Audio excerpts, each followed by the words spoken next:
Yazid সর্বমোট 3 বছর ক্ষমতায় ছিল। 3 বছরের প্রথম বছরে কারবালার ঘটনা ঘটিয়েছে। 2 নম্বর বছরে সে হাররার ঘটনা ঘটিয়েছে। হাররার নামক স্থানে মদিনাবাসীর সাথে সে যুদ্ধ ঘটিয়েছে।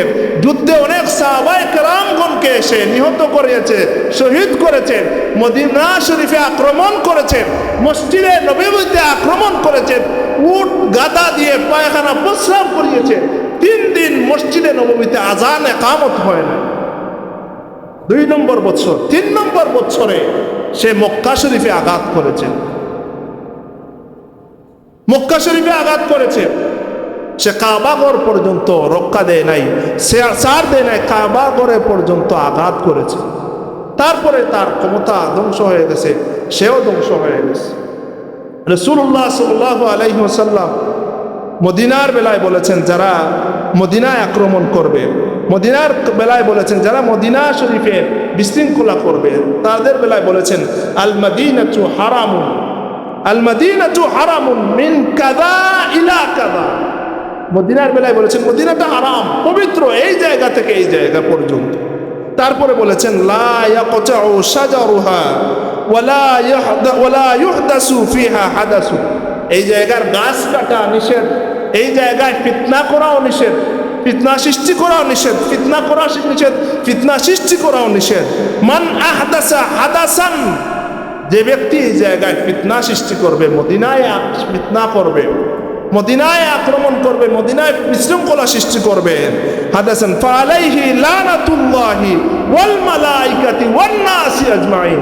আল্লাহর নবী বলেছেন তার উপর আল্লাহর লানত, ফেরেশতাদের লানত, সমস্ত মানুষদের লানত, নাউজুবিল্লাহ। তাহলে ইয়াজিদ তার নির্দেশে সে মদিনা শরীফে আক্রমণ করেছেন, তার উপরে আল্লাহর নবীর হাদিস অনুযায়ী আল্লাহর লানত, ফেরেশতাদের লানত, সমস্ত মানুষের লানত। আমরাও তাকে লানত দেই। আমরা যতদিন বাঁচব আহলে বায়তকে মহব্বত করব, ইমাম হুসাইনকে মহব্বত করব, আর ইয়াজিদকে ঘৃণা করব। আল বিদায়া ওয়ান নিহায়ার মধ্যে আসছে, কোন রিওয়ায়াতে আসছে 3000 মানুষ, অন্য রিওয়ায়াতে আছে 10,000 মানুষ, 10,000 সৈন্য নিয়ে সে এসেছে। আর ইমাম হুসাইন রাদিয়াল্লাহু তাআলা আনহুর সাথে মাত্র 72 জন মানুষ, ছোট ছোট শিশু সন্তান আছে, সবাই মিলিয়ে 72 জন। আর তারা 3000, অন্য রিওয়ায়াতে আছে 10,000 মানুষ। নির্মম পরিস্থিতি। ইমাম হুসাইন রাদিয়াল্লাহু তাআলা আনহু ওই সময় তাদেরকে কিছু কথা বলেছেন। উবাইদুল্লাহ বিন জিয়াদ ইমাম হুসাইন রাদিয়াল্লাহু তাআলা আনহুর বায়াত ইয়াজিদের পক্ষে নেওয়ার জন্য চাপাচাপি শুরু করেছেন। হুসাইন রাদিয়াল্লাহু তাআলা আনহু তিনি বায়াত দিবেন না। তারা যুদ্ধের একেবারে অবস্থা তৈরি করে ফেলেছেন। ইমাম হুসাইন রাদিয়াল্লাহু তাআলা আনহু তিনি যুদ্ধ করতে রাজি নয়। তিনি এক পর্যায়ে বললেন, উবাইদুল্লাহ বিন জিয়াদের সাথে কথা বলেছেন, তোমরা আমাকে কাজ করো, আমি যুদ্ধ করার জন্য আসি নাই, তোমরা আমাকে ফিরে যাওয়ার ব্যবস্থা করে দাও, আমি আমার দেশে চলে যাব, আমার সন্তান সন্ততি নিয়ে আমি এসেছি, মহিলা আমাদের সাথে মহিলারাও আছেন, আমি যুদ্ধ করার জন্য আসি নাই, আমি আমার সন্তানদেরকে, মহিলাদেরকে, আমার পরিবারের সদস্যদেরকে নিয়ে আমি আবার দেশে চলে যাব, অথবা তোমরা আমাকে ইয়াজিদের কাছে ফিরিয়ে দাও, ইয়াজিদের কাছে যেতে যাও, আমি তার সাথে সরাসরি কথা বলবো, তার সাথে সরাসরি কথা বলবো। কিন্তু না, উবাইদুল্লাহ বিন জিয়াদ চাপাচাপি শুরু করলো যে এখানেই বায়াত দেওয়া লাগবে। যুদ্ধ লেগে গেল। 10ই মুহররম যুদ্ধ হয়েছে, সারাদিন যুদ্ধ। ইমাম হুসাইন যুদ্ধ করেছেন। আগের দিন রাত্রে আল্লাহর নবী সাল্লাল্লাহু আলাইহি ওয়াসাল্লাম স্বপ্নে দেখিয়েছেন, দিনের বেলা 10ই মুহররম হুসাইন রাদিয়াল্লাহু তাআলা আনহু তার বোনের কাছ থেকে বিদায় নিলেন, বোন আমার, আজকে আমার শেষ দিন, তোমরা আর আমাকে পাবে না। হুসাইন রাদিয়াল্লাহু তাআলা আনহুর বোন বললেন, কেন ভাই এই কথা আপনি বলতেছেন কেন? হুসাইন রাদিয়াল্লাহু তাআলা আনহু বললেন, আমার নানা জান গত রাত্রে আমার কাছে এসেছিলেন, স্বপ্ন যুগে আমাকে বলেছেন, হুসাইন হুসাইন, আমি তোমার অপেক্ষা করতেছি, তুমি রোজা রাখবে, আগামীকাল তোমার শেষ দিন, তুমি জান্নাতে এসে ইফতার করবে, তুমি জান্নাতে এসে ইফতার করবে, তোমার শেষ দিন আগামীকাল। ইমাম হুসাইন রাদিয়াল্লাহু তাআলা আনহু 10ই মুহররম রোজা রাখা অবস্থায় সারাদিন যুদ্ধ করেছেন তাদের বিরুদ্ধে। সূর্য ডুবে গেছে, ইফতার করার জন্য ইমাম হুসাইন রাদিয়াল্লাহু তাআলা আনহু ফুরাত নদীতে গেলেন পানি খাওয়ার জন্য, ইফতার করার জন্য ফুরাত নদীর পানি দিয়ে ইফতার করবেন। ওই সময় উবাইদুল্লাহ বিন জিয়াদের পালিত পশুরা তীর দিয়ে আঘাত করে ইমাম হুসাইন রাদিয়াল্লাহু তাআলা আনহুকে শহীদ করে ফেলেছে। ইন্না লিল্লাহি ওয়া ইন্না ইলাইহি রাজিউন। ইমাম হুসাইন রাদিয়াল্লাহু তাআলা আনহুকে তারা অন্যায়ভাবে, নির্মমভাবে তারা শহীদ করেছে, নির্মমভাবে তারা নিহত করেছে, হত্যা করেছে। ক্ষমতার লোভে ইমাম হুসাইন রাদিয়াল্লাহু তাআলা আনহুকে তারা হত্যা করেছে। যে ইমাম হুসাইনের বেলায় আল্লাহ নবী সাল্লাল্লাহু আলাইহি ওয়াসাল্লাম বলেছেন, হুসাইনুম মিন্নি ওয়া আনা মিন হুসাইনিন, হুসাইন আমার থেকে, আমি হুসাইন থেকে, আমি হুসাইন থেকে। আহাব্বাল্লাহু মান আহাব্বা হুসাইনান, যে হুসাইনকে মহব্বত করবে আল্লাহ তাকে মহব্বত করবেন। সুবহানাল্লাহ। যে হুসাইনকে মহব্বত করবে আল্লাহ তাকে মহব্বত করবেন। সেই হুসাইনকে তারা নির্মমভাবে শহীদ করেছে, নির্মমভাবে তারা শহীদ করেছে। ইমাম হুসাইন রাদিয়াল্লাহু তাআলা আনহুকে নির্মমভাবে নিহত করা হয়েছে, শহীদ করা হয়েছে। এই যে কারবালার প্রান্তরে ইমাম হুসাইন রাদিয়াল্লাহু তাআলা আনহুকে নিহত করা হয়েছে, শহীদ করা হয়েছে, এর প্রেক্ষাপট, এর পিছনের প্রেক্ষাপট অল্প সময়ের ভিতরে আমি 2-4টি কথা বলার চেষ্টা করব। আল্লাহ যদি আমাকে তৌফিক দান করেন, আমার তৌফিকে ইল্লা বিল্লাহ। প্যারা হাজিরিন, আমাদের মাঝে যে মাস অতিক্রম করতেছে, আরবি মাস, সেই মাসের নাম হচ্ছে মুহররম মাস। এই মুহররম মাস আসলে আমাদের মনে একটা বিষয় নাড়া দেয়, সেই বিষয়টা হচ্ছে এই মুহররম মাসের 10 তারিখ, 10ই মুহররম, পবিত্র আশুরার দিনে রাসূলুল্লাহ সাল্লাল্লাহু আলাইহি ওয়াসাল্লামের কলিজার টুকরা নাতি, যেই নাতির বেলায় রাসূলুল্লাহ সাল্লাল্লাহু আলাইহি ওয়াসাল্লাম বলেছেন, আল হাসান ওয়াল হুসাইন সাইয়্যিদা শাবাবি আহলিল জান্নাহ, আমার হাসান এবং হুসাইন দুজনই জান্নাতি যুবকদের সর্দার। সুবহানাল্লাহ। সেই জান্নাতি যুবকদের সর্দার দুজনের একজন হচ্ছেন হুসাইন রাদিয়াল্লাহু তাআলা আনহু। এই হুসাইন রাদিয়াল্লাহু তাআলা আনহুকে নির্মমভাবে ইয়াজিদ বাহিনী শহীদ করেছে, নিহত করেছে। প্যারা হাজিরিন, ইমাম হুসাইন রাদিয়াল্লাহু তাআলা আনহুকে যারা অন্যায়ভাবে শহীদ করেছে, হত্যা করেছে, নিহত করেছে, যারা করেছে তারাও নামদারি মুসলমান ছিল। আর ইমাম হুসাইন তো মুসলমান, ইমাম হুসাইন তো আল্লাহ নবী সাল্লাল্লাহু আলাইহি ওয়াসাল্লামের কলিজার টুকরা নাতি। এই যে ফিতনা, যেটা, এই ফিতনাটা আরো অনেক আগ থেকে চলে এসেছিল। ফিতনা লেগেছিল মূলত হযরত উসমান রাদিয়াল্লাহু তাআলা আনহুর হত্যার মাধ্যমে। উসমান রাদিয়াল্লাহু তাআলা আনহু ইসলামের 3য় খলিফা, রাসূলুল্লাহ সাল্লাল্লাহু আলাইহি ওয়াসাল্লামের অন্যতম একজন সাহাবী, ইসলামের 3য় খলিফা উসমান রাদিয়াল্লাহু তাআলা আনহুকে হত্যার মাধ্যমে মূলত মুসলমানদের মধ্যে ফিতনার সৃষ্টি হয়েছে। উসমান রাদিয়াল্লাহু তাআলা আনহুকে যখন হত্যা করা হলো, তার ঘরে ঢুকে বিদ্রোহীরা হত্যা করেছে। উসমান রাদিয়াল্লাহু তাআলা আনহুর হত্যার পরে, নিহত হওয়ার পরে খেলাফতের দায়িত্ব পালন করেন আলী রাদিয়াল্লাহু তাআলা আনহু। আলী রাদিয়াল্লাহু তাআলা আনহু ইসলামের 4র্থ খলিফা ছিলেন, 4 নম্বর খলিফা ছিলেন। আলী রাদিয়াল্লাহু তাআলা আনহু খেলাফতের মসনদে বসার পরেই, আলী রাদিয়াল্লাহু তাআলা আনহু যেই সময় খেলাফতের মসনদে বসেছেন, ওই সময় পরিস্থিতি স্বাভাবিক ছিল না, বিশৃঙ্খল পরিস্থিতিতে কঠিন পরিস্থিতিতে আলী রাদিয়াল্লাহু তাআলা আনহু খেলাফতের মসনদে বসেছিলেন।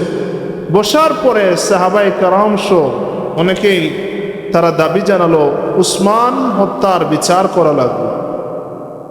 এই দলে আম্মাজান আয়েশা সিদ্দিকা রাদিয়াল্লাহু তাআলা আনহা ছিলেন, সাহাবী হযরত তালহা রাদিয়াল্লাহু তাআলা আনহু, জুবায়ের রাদিয়াল্লাহু তাআলা আনহু সহ আরো অনেক সাহাবী ছিলেন।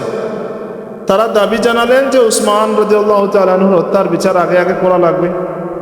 এদিকে উসমান রাদিয়াল্লাহু তাআলা আনহু শহীদ হওয়ার পরে সিরিয়ার গভর্নর মুয়াবিয়া রাদিয়াল্লাহু তাআলা আনহু, যিনি ইয়াজিদের পিতা ছিলেন, মুয়াবিয়া রাদিয়াল্লাহু তাআলা আনহু বিদ্রোহ ঘোষণা করেছেন। তিনি আলী রাদিয়াল্লাহু তাআলা আনহুর হাতে বায়াত দেন নাই। সব মিলাইয়া ফিতনা লেগেছে। আলী রাদিয়াল্লাহু তাআলা আনহু তাদেরকে বলেছেন যে আমাকে একটু সময় দিলে আমি অস্তে অস্তে করে বিচার কার্য সম্পাদন করব, আমি বিচার করব। কিন্তু না, তারা চাপ শুরু করেছে। আলী রাদিয়াল্লাহু তাআলা আনহু ফিতনা চান নাই। ফিতনা না করার জন্য আলী রাদিয়াল্লাহু তাআলা আনহু নিজ উদ্যোগে মুয়াবিয়া রাদিয়াল্লাহু তাআলা আনহুর সাথে সাক্ষাৎ করার জন্য তিনি সিরিয়ার পথে যাত্রা শুরু করেছেন। তিনি ফিতনা চান নাই, মুয়াবিয়া রাদিয়াল্লাহু তাআলা আনহুর সাথে বোঝাপড়া করার জন্য যাত্রা শুরু করেছেন। পথের মধ্যে যাওয়ার পরে আলী রাদিয়াল্লাহু তাআলা আনহুর দলের সাক্ষাৎ হলো আম্মাজান আয়েশা সিদ্দিকা রাদিয়াল্লাহু তাআলা আনহার দলের সাথে। আম্মাজান আয়েশা সিদ্দিকা রাদিয়াল্লাহু তাআলা আনহার দলের সাথে সাক্ষাৎ হলো। ওই জায়গায় মুনাফিকদের কারণে আম্মাজান আয়েশা সিদ্দিকা রাদিয়াল্লাহু তাআলা আনহার দলের সাথে আলী রাদিয়াল্লাহু তাআলা আনহুর যুদ্ধ লেগে গেল। এই যুদ্ধের নাম উষ্ঠির যুদ্ধ। আম্মাজান আয়েশা সিদ্দিকা রাদিয়াল্লাহু তাআলা আনহার দল পরাজয় বরণ করলো। আম্মাজান আয়েশা সিদ্দিকা রাদিয়াল্লাহু তাআলা আনহা সারা জীবন মৃত্যুর আগ পর্যন্ত তিনি আফসোস করেছেন এই যুদ্ধের কারণে। তিনি আলী রাদিয়াল্লাহু তাআলা আনহুর বিরুদ্ধে যুদ্ধ করেছেন, তার দল যুদ্ধ করেছেন। এই যুদ্ধে সাহাবী জুবায়ের রাদিয়াল্লাহু তাআলা আনহু, তালহা রাদিয়াল্লাহু তাআলা আনহু সহ হাজার হাজার সাহাবী নিহত হয়েছেন, শহীদ হয়েছেন। আলী রাদিয়াল্লাহু তাআলা আনহু আম্মাজান আয়েশা সিদ্দিকা রাদিয়াল্লাহু তাআলা আনহাকে তিনি সসম্মানে বাড়িতে পৌঁছে দিয়েছেন। তারপরে আলী রাদিয়াল্লাহু তাআলা আনহু তিনি 37 হিজরিতে এই যে যাত্রা শুরু করেছেন, এই সালটা ছিল 37 হিজরি। আলী রাদিয়াল্লাহু তাআলা আনহু মুয়াবিয়া রাদিয়াল্লাহু তাআলা আনহুর সাথে সাক্ষাৎ করার জন্য তিনি যাত্রা শুরু করেছেন। সিফিন নামক জায়গায় মুয়াবিয়া রাদিয়াল্লাহু তাআলা আনহুর দলের সাথে সাক্ষাৎ হয়। সেই জায়গায় আলী রাদিয়াল্লাহু তাআলা আনহু মুয়াবিয়া রাদিয়াল্লাহু তাআলা আনহুকে বুঝিয়েছেন। মুয়াবিয়া রাদিয়াল্লাহু তাআলা আনহু আলী রাদিয়াল্লাহু তাআলা আনহুর সাথে কথাবার্তা বলেছেন, কিন্তু সেই জায়গায় যুদ্ধ শুরু হয়েছে। মুয়াবিয়া রাদিয়াল্লাহু তাআলা আনহুর দল, তারা আলী রাদিয়াল্লাহু তাআলা আনহুর দলের সাথে নিজ থেকে তারা যুদ্ধ লাগিয়ে দিয়েছে। সেই সিফিনের যুদ্ধে উভয় দলের 60 থেকে 65 হাজার মুসলমান শহীদ হয়েছে, নিহত হয়েছে। 60 থেকে 65 হাজার। এটা কারবালার ঘটনার পূর্বের ঘটনা। ফিতনা ওই জায়গা থেকে চলে এসেছিল, আস্তে আস্তে করে ফিতনা চলে এসেছিল। 60 থেকে 65 হাজার মানুষ মুসলমান, দুই দলেরই মুসলমান, তারা ভুল বুঝাবুঝির কারণে 60 থেকে 65 হাজার মানুষ, প্রায় 5 দিনের রক্তক্ষয়ী যুদ্ধ হয়েছে। সেই জায়গায় 65 হাজার, 60 থেকে 65 হাজার মানুষ শহীদ হয়েছে। তারপরে আলী রাদিয়াল্লাহু তাআলা আনহুর দলের জয় হয়েছে, কিন্তু এখানেও পেছ থেকে মুয়াবিয়া রাদিয়াল্লাহু তাআলা আনহুর দলের মানুষরা পরাজয় ঠেকিয়ে দিয়েছে। তারপরে আলী রাদিয়াল্লাহু তাআলা আনহুকে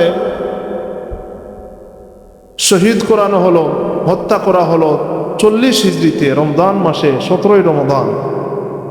আলী রাদিয়াল্লাহু তাআলা আনহুর শাহাদাতের পরে, শাহাদাত বরণ করার পরে হযরতে হাসান রাদিয়াল্লাহু তাআলা আনহু, আলী রাদিয়াল্লাহু তাআলা আনহুর সন্তান হাসান রাদিয়াল্লাহু তাআলা আনহু খেলাফতের দায়িত্ব গ্রহণ করেছেন।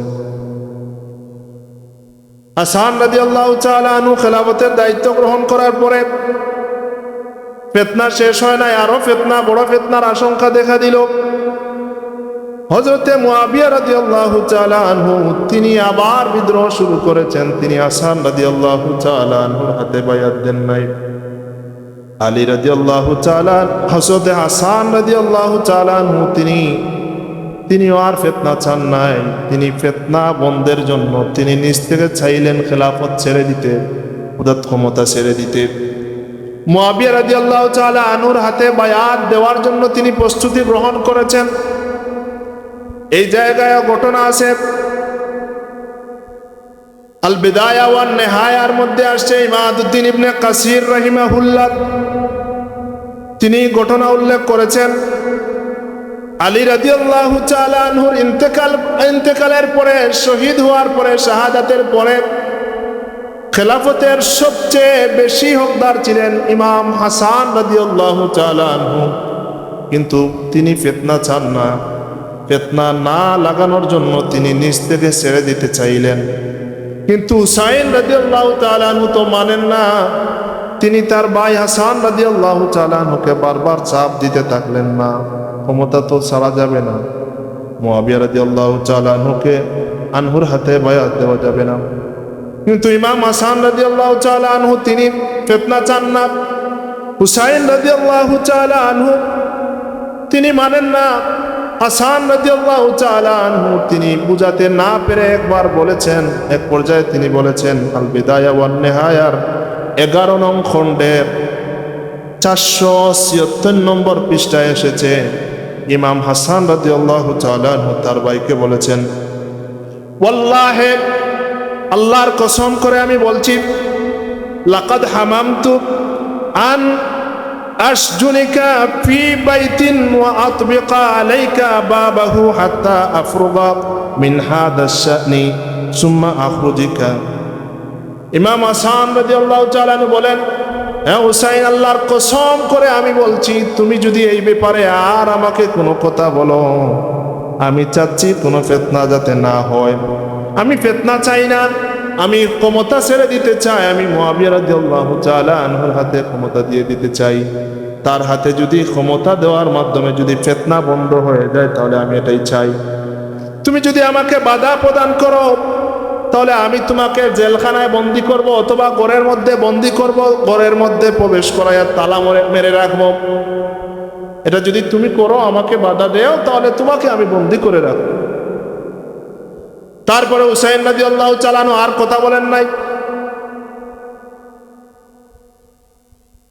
হাসান রাদিয়াল্লাহু তাআলা আনহু মুআবিয়া রাদিয়াল্লাহু তাআলা আনহুর হাতে বায়াত দিয়ে দিলেন, ক্ষমতা ছেড়ে দিলেন। এই যে ফিতনা বন্ধ করলেন। আল্লাহর নবী সাল্লাল্লাহু আলাইহি ওয়াসাল্লাম তার জীবদ্দশায় হাদিস বর্ণনা করেছেন হাসান রাদিয়াল্লাহু তাআলা আনহুর ব্যাপারে। আল্লাহর নবী বলেছেন, ইন্নাবনি হাযা সাইয়্যিদুন, এ আমার বেটা হাসান, হাযা সাইয়্যিদুন নেতা, আমার বেটা হাসান নেতা। লাআল্লাল্লাহ আন ইউসলিহা বিহি বাইনা ফিআতাইন আযীমাতাইন মিনাল মুসলিমিন। আমার বেটা নেতা, আল্লাহ চায় তো আমার বেটার মাধ্যমে মুসলমানদের বড় দুইটি দলের মীমাংসা করাবেন। সুবহানাল্লাহ। আল্লাহর নবী বলেছেন যে আমার এই বেটা নেতা, আল্লাহ চায় তো আমার বেটার মাধ্যমে মুসলমানদের দুটি বড় দলের মধ্যে যে ফিতনা শুরু হবে, সেই ফিতনা দূর করাবেন হাসান রাদিয়াল্লাহু তাআলা আনহুর মাধ্যমে। সুবহানাল্লাহ। সে আল্লাহর নবীর কথার বাস্তবায়ন হলো। হাসান রাদিয়াল্লাহু তাআলা আনহু তিনি ক্ষমতা ছেড়ে দিলেন। হাসান রাদিয়াল্লাহু তাআলা আনহু ক্ষমতা ছেড়ে দেওয়ার পরে হাসান এবং হুসাইন দুজনই মুআবিয়া রাদিয়াল্লাহু তাআলা আনহুর দরবারে গেলেন। মুআবিয়া রাদিয়াল্লাহু তাআলা আনহু তাদেরকে দাওয়াত দিয়েছেন, তারা গেলেন। আল বিদায়া ওয়ান নিহায়ার মধ্যে আসছে 8 নম্বর খণ্ডের 219 পৃষ্ঠা। মুআবিয়া রাদিয়াল্লাহু তাআলা আনহুর দরবারে তার দুজন যাওয়ার পরে মুআবিয়া রাদিয়াল্লাহু তাআলা আনহু বললেন, ওয়া ইয়াকুলু লাহুমা মারহাবান ওয়া আহলান। মুআবিয়া রাদিয়াল্লাহু তাআলা আনহু তাদেরকে অভ্যর্থনা জানালেন, স্বাগতম জানালেন, তাদেরকে সুস্বাগতম জানালেন, তারপরে বললেন, তারপরে কি করলেন, ওয়ুতিহিমা আতাআন জাযীলান ওয়াকাদ আতলাকা লাহুমা ফি ইয়াউমিন ওয়াহিদিন মিআতাই আলফিন দিরহামিন। মুআবিয়া রাদিয়াল্লাহু তাআলা আনহু হাসান এবং হুসাইন রাদিয়াল্লাহু তাআলা আনহুকে অভ্যর্থনা জানালেন এবং তাদেরকে 2 লক্ষ দিরহাম হাদিয়া করলেন। সুবহানাল্লাহ, 2 লক্ষ দিরহাম হাদিয়া করেছেন। হাদিয়া করার পরে তিনি বলেছেন যে ওয়াকালা খুযহা খুযাহা ওয়া আনা ইবনু হিন্দিন, আমি হিন্দের বেটা মুআবিয়া, আমি কি করেছি, ওয়াল্লাহি লা ইউতিকুমাহা আহাদুন ক্বাবলি ওয়ালা বাদি, আমি তোমাদেরকে এত টাকা দিয়েছি হাদিয়া, আল্লাহর কসম করে বলতেছি, আমার পরে এবং আমার পূর্বে এবং আমার পরে তোমাদেরকে আর এত বেশি কেউ হাদিয়া দেয়নি, দিবেও না। আমি তোমাদেরকে 2 লক্ষ দিরহাম হাদিয়া দিয়েছি, আমার পূর্বে কেউ, আল্লাহর কসম করে বলতেছি, তোমাদেরকে এত বেশি হাদিয়া দেয় নাই, আমার পরেও কেউ দিতে পারবো। আল বিদায়া ওয়ান নিহায়ার মধ্যে পড়ে আসছেন, আল্লামা ইমাদউদ্দিন কাসির রাহিমাহুল্লাহ বলেছেন,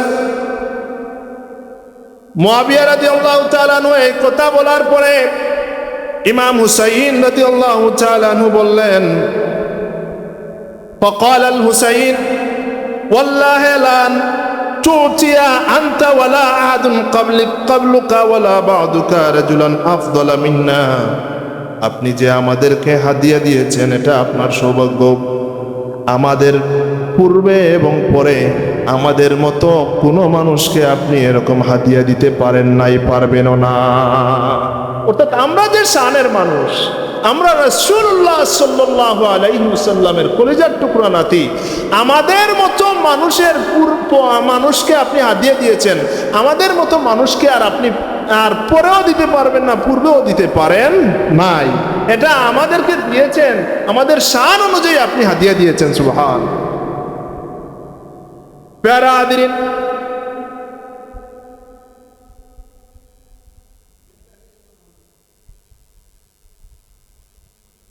হযরত হাসান হুসাইন রাদিয়াল্লাহু তাআলা আনহু মুআবিয়া রাদিয়াল্লাহু তাআলা আনহুর সাথে যখন সমঝোতা করলেন, হাসান রাদিয়াল্লাহু তাআলা আনহু ক্ষমতা ছেড়ে দিলেন। ওই সময় কয়েকটা চুক্তি হয়েছিল, কয়েকটা বিষয়ে চুক্তি হয়েছিল, এর মধ্যে অন্যতম চুক্তি ছিল মুআবিয়া রাদিয়াল্লাহু তাআলা আনহু যখন ক্ষমতা অর্থাৎ খেলাফতের দায়িত্ব পালন করবেন, ক্ষমতার মসনদে বসবেন, যখন তার দায়িত্বের সময় শেষ হয়ে যাবে তখন তিনি নিজ থেকে কাউকে খলিফা বানাতে পারবেন না, এটা মুসলমানদের হাতে দিয়ে দিবেন, তিনি মুসলমানরা তাদের পরবর্তী খলিফা নির্বাচন করবেন। এই চুক্তি ছিল হাসান রাদিয়াল্লাহু তাআলা আনহু, তিনি চুক্তি করেছেন যে মুআবিয়া রাদিয়াল্লাহু তাআলা আনহু যখন তার খেলাফত শেষ হয়ে যাবে, তিনি ক্ষমতা ছেড়ে দিবেন, তখন তিনি নিজ থেকে কাউকে খলিফা বানাতে পারবেন না, এই দায়িত্বটা মুসলমানদের হাতে ছেড়ে দিবেন, মুসলমানরা তাদের পরবর্তী খলিফা নির্বাচিত করবে। মুআবিয়া রাদিয়াল্লাহু তাআলা আনহু যখন তার সময় শেষ হয়ে গেল, তার ইন্তেকালের পূর্বে তিনি এই কথাটা রক্ষা করতে পারেন নাই।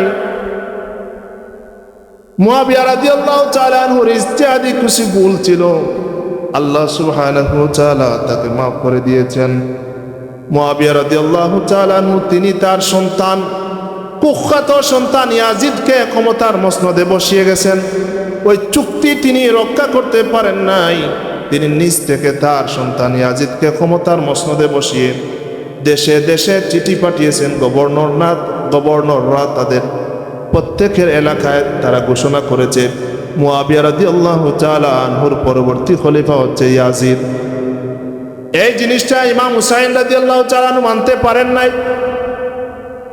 ইয়াজিদ দেশে দেশে চিঠি পাঠিয়েছেন তার হাতে বায়াত নেওয়ার জন্য।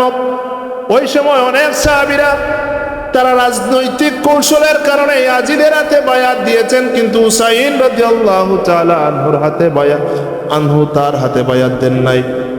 ইয়াজিদ খুব চাপাচাপি করেছেন বায়াত নেওয়ার জন্য, হুসাইন রাদিয়াল্লাহু তাআলা আনহুর বায়াত নেওয়ার জন্য ইয়াজিদ চাপাচাপি করেছেন, কিন্তু হুসাইন রাদিয়াল্লাহু তাআলা বায়াত দেন নাই। ওই সময় কুফাবাসী, ইরাকের কুফাবাসী হুসাইন রাদিয়াল্লাহু তাআলা আনহুর কাছে বারবার চিঠি পাঠিয়েছে। আল বেদায়া ওয়ান নেহায়ার মধ্যে আসছে, আল বেদায়া ওয়ান নেহায়ার মধ্যে আসছে, ইমাম হুসাইন রাদিয়াল্লাহু তাআলা আনহু যখন ইরাকের উদ্দেশ্যে যাত্রা করবেন মনোবাসনা করেছেন, কুফা নগরীর দিকে ইমাম হুসাইন রাদিয়াল্লাহু তাআলা আনহু যখন যাওয়ার ইচ্ছা পোষণ করেছেন, তখন আব্দুল্লাহ ইবনে আব্বাস, আব্দুল্লাহ ইবনে ওমর সহ সাহাবায়ে কেরাম ইমাম হুসাইন রাদিয়াল্লাহু তাআলা আনহুকে বাধা দিলেন যে আপনি যাইয়েন না, আপনি যাইয়েন না।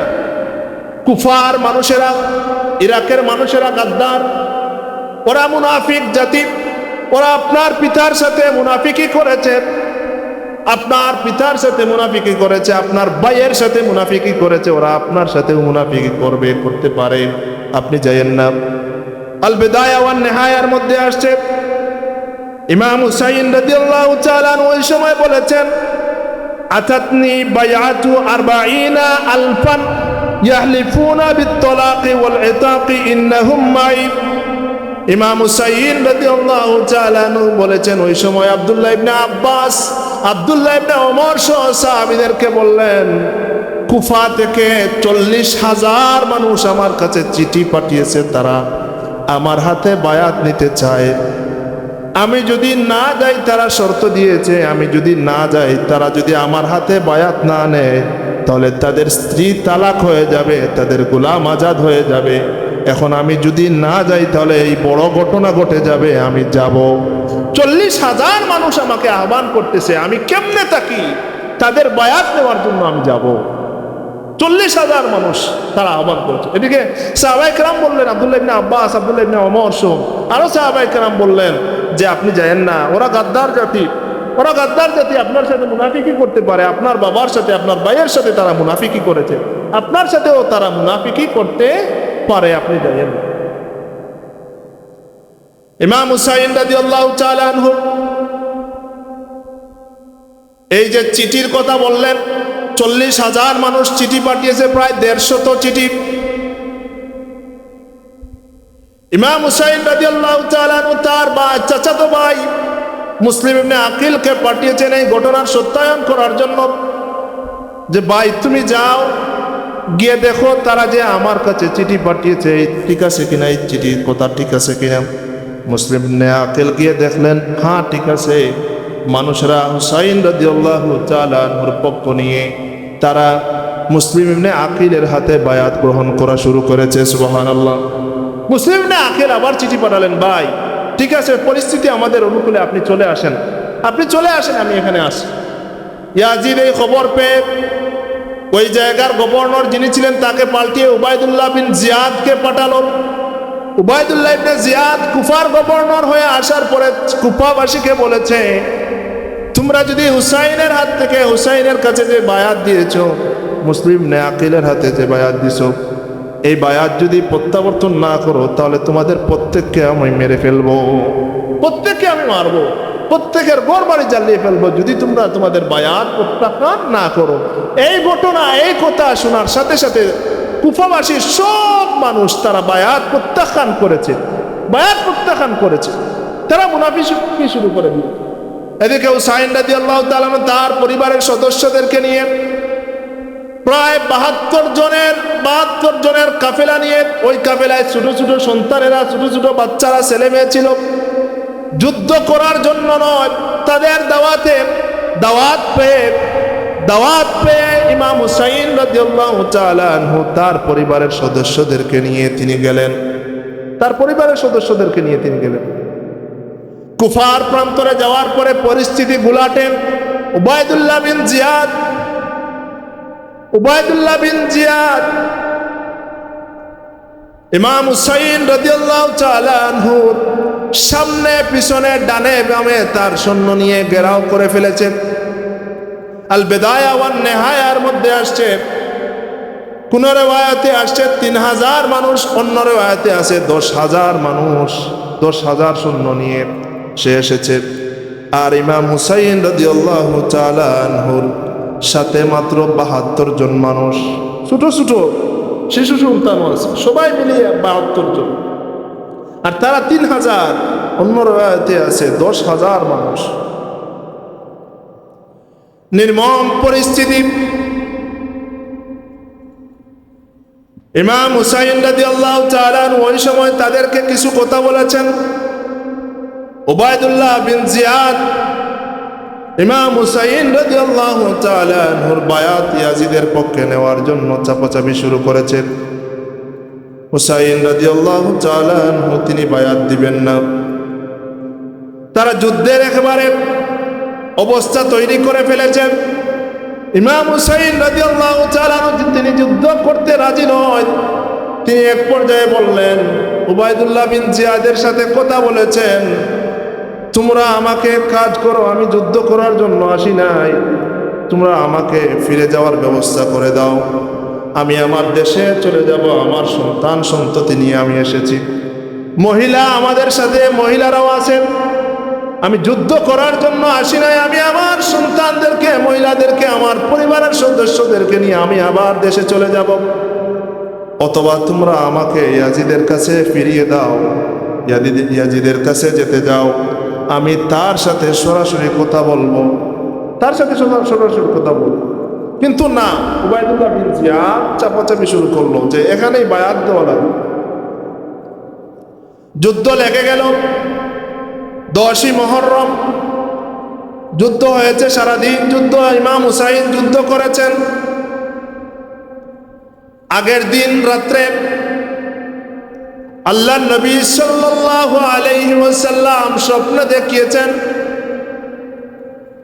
দিনের বেলা 10ই মুহররম হুসাইন রাদিয়াল্লাহু তাআলা আনহু তার বোনের কাছ থেকে বিদায় নিলেন, বোন আমার, আজকে আমার শেষ দিন, তোমরা আর আমাকে পাবে না। হুসাইন রাদিয়াল্লাহু তাআলা আনহুর বোন বললেন, কেন ভাই এই কথা আপনি বলতেছেন কেন? হুসাইন রাদিয়াল্লাহু তাআলা আনহু বললেন, আমার নানা জান গত রাত্রে আমার কাছে এসেছিলেন, স্বপ্ন যুগে আমাকে বলেছেন, হুসাইন হুসাইন আমি তোমার অপেক্ষা করতেছি, তুমি রোজা রাখবে, আগামীকাল তোমার শেষ দিন, তুমি জান্নাতে এসে ইফতার করবে, তুমি জান্নাতে এসে ইফতার করবে, তোমার শেষ দিন আগামীকাল। ইমাম হুসাইন রাদিয়াল্লাহু তাআলা 10ই মুহররম রোজা রাখা অবস্থায় সারাদিন যুদ্ধ করেছেন তাদের বিরুদ্ধে। সূর্য ডুবে গেছে। ইফতার করার জন্য ইমাম হুসাইন রাদিয়াল্লাহু তাআলা আনহু ফুরাত নদীতে গেলেন পানি খাওয়ার জন্য, ইফতার করার জন্য। ফুরাত নদীর পানি দিয়ে ইফতার করবেন। ওই সময় উবাইদুল্লাহ বিন জিয়াদের পালিত পশুরা তীর দিয়ে আঘাত করে ইমাম হুসাইন রাদিয়াল্লাহু তাআলা আনহুকে শহীদ করে ফেলেছে। ইন্না লিল্লাহি ওয়া ইন্না ইলাইহি রাজিউন। ইমাম হুসাইন রাদিয়াল্লাহু তাআলা আনহুকে তারা অন্যায়ভাবে, নির্মমভাবে তারা শহীদ করেছে, নির্মমভাবে তারা নিহত করেছে, হত্যা করেছে। ক্ষমতার লোভে ইমাম হুসাইন রাদিয়াল্লাহু তাআলা আনহুকে তারা হত্যা করেছে। যে ইমাম হুসাইনের বেলায় আল্লাহ নবী সাল্লাল্লাহু আলাইহি ওয়াসাল্লাম বলেছেন, হুসাইনুম মিন্নি ওয়া আনা মিন হুসাইনিন, হুসাইন আমার থেকে, আমি হুসাইন থেকে, আমি হুসাইন থেকে। আহাব্বাল্লাহু মান আহাব্বা হুসাইনান, যে হুসাইনকে মহব্বত করবে আল্লাহ তাকে মহব্বত করবেন। সুবহানাল্লাহ। যে হুসাইনকে মহব্বত করবে আল্লাহ তাকে মহব্বত করবেন। সেই হুসাইনকে তারা নির্মমভাবে শহীদ করেছে, নির্মমভাবে তারা শহীদ করেছে। প্যারা হাদিরিন, এই যে ক্ষমতার জন্য, ক্ষমতার লোভে ইমাম হুসাইন রাদিয়াল্লাহু তাআলা আনহুকে তারা নির্মমভাবে তারা শাহাদাত বরণ করিয়েছে, শহীদ করেছে। রাসূলুল্লাহ সাল্লাল্লাহু আলাইহি ওয়াসাল্লাম এর ভবিষ্যৎবাণী করেছেন। রাসূলুল্লাহ সাল্লাল্লাহু আলাইহি ওয়াসাল্লাম তার জীবদ্দশায় ভবিষ্যৎবাণী করেছেন যে এমন সময় আসবে যে এই জাতির ক্ষমতায় বসবে যুবকরা, যুবকরা ক্ষমতায় বসবে। ভবিষ্যৎবাণী করেছেন এই যুবক, যার কথা ভবিষ্যৎবাণী করেছেন সে ছিল ইয়াজিদ, কুখ্যাত ইয়াজিদ। আল্লাহ নবী সাল্লাল্লাহু আলাইহি ওয়াসাল্লাম ভবিষ্যৎবাণী করেছেন যে হালাকু উম্মতি আলা ইয়াদাই গিলমাতিন মিন কুরাইশিন, কুরাইশ বংশের তরুণদের হাতে আমার উম্মতের ধ্বংস হবে, বিনাশ হবে। কুরাইশ বংশের যুবকদের হাতে আমার উম্মতের বিনাশ হবে, ধ্বংস হবে। ইয়াজিদের মাধ্যমে উম্মতের বিনাশ হয়েছে। ইয়াজিদ সর্বমোট 3 বছর ক্ষমতায় ছিল। 3 বছরের প্রথম বছরে কারবালার ঘটনা ঘটিয়েছে।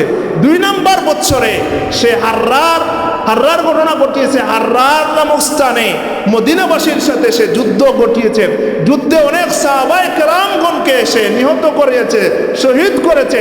মদিনা শরীফে আক্রমণ করেছে, মসজিদে নববীতে আক্রমণ করেছে, উট গাদা দিয়ে পায়খানা প্রস্রাব করিয়েছে। 3 দিন মসজিদে নববীতে আজান একামত হয় না। 2 নম্বর বছর। 3 নম্বর বছরে সে মক্কা শরীফে আঘাত করেছে। মক্কা শরীফে আঘাত করেছে। সে কাবাগর পর্যন্ত রক্ষা দেয় নাই, সে ছাড় দেয় নাই, কাবাগরে পর্যন্ত আঘাত করেছে। তারপরে তার ক্ষমতা ধ্বংস হয়ে গেছে, সেও ধ্বংস হয়ে গেছে। রাসূলুল্লাহ সাল্লাল্লাহু আলাইহি ওয়াসাল্লাম মদিনার বেলায় বলেছেন, যারা মদিনায় আক্রমণ করবে, মদিনার বেলায় বলেছেন যারা মদিনা শরীফে বিশৃঙ্খলা করবে, তাদের বেলায় বলেছেন আল মাদিনাতু হারামুন, আল মাদিনাতু হারামুন মিন কাযা ইলা কাযা। মদিনার বেলায় বলেছেন মদিনাটা হারাম, পবিত্র, এই জায়গা থেকে এই জায়গা পর্যন্ত। তারপরে বলেছেন লা ইয়াকতাউ শাজারুহা ওয়ালা ইউহদাসু ফিহা হাদাসু, এই জায়গার গাছ কাটা নিষেধ, এই জায়গায় ফিতনা করাও নিষেধ, ফিতনা সৃষ্টি করাও নিষেধ, ফিতনা করা নিষেধ, ফিতনা সৃষ্টি করাও নিষেধ। মান আহদাসা হাদাসান, যে ব্যক্তি এই জায়গায় ফিতনা সৃষ্টি করবে, মদিনায় ফিতনা করবে, মদিনায় আক্রমণ করবে, মদিনায় বিশৃঙ্খলা সৃষ্টি করবে, হাদাসান ফালাইহি লানাতুল্লাহি ওয়াল মালাইকাতি ওয়ান নাসি আজমাইন, আল্লাহর নবী বলেছেন তার উপর আল্লাহর লানত, ফেরেশতাদের লানত, সমস্ত মানুষদের লানত, নাউযুবিল্লাহ। তাহলে ইয়াজিদ তার নির্দেশে সে মদিনা শরীফে আক্রমণ করেছেন, তার উপরে আল্লাহর নবীর হাদিস অনুযায়ী আল্লাহর লানত, ফেরেশতাদের লানত, সমস্ত মানুষের লানত। আমরাও তাকে লানত দেই। আমরা যতদিন বাঁচব আহলে বায়তকে মহব্বত করব, ইমাম হুসাইনকে মহব্বত করব, আর ইয়াজিদকে